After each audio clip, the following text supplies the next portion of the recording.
So in this sample, we highlight truly what is unique about the ATLANT3D technology. So on top here, you can see that we've been able to do 42 different thicknesses of titanium oxide deposited on silicon wafer, and we did that twice. Traditionally, on temporal ALD, you would have to do each different thickness individually on a different sample, and it would take you days, if not weeks, for this many.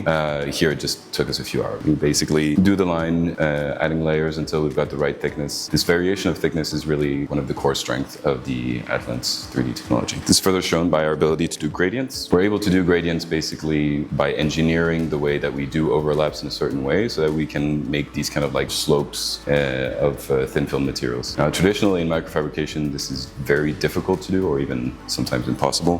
For us, it's not only very easy, but we also have like a huge amount of flexibility in how we design it using our own software. So you can see that these two, for example, have different top thicknesses. These two kind of like this one goes up and back down again, and these even kind of like culminate in just one point and not like along a straight slope.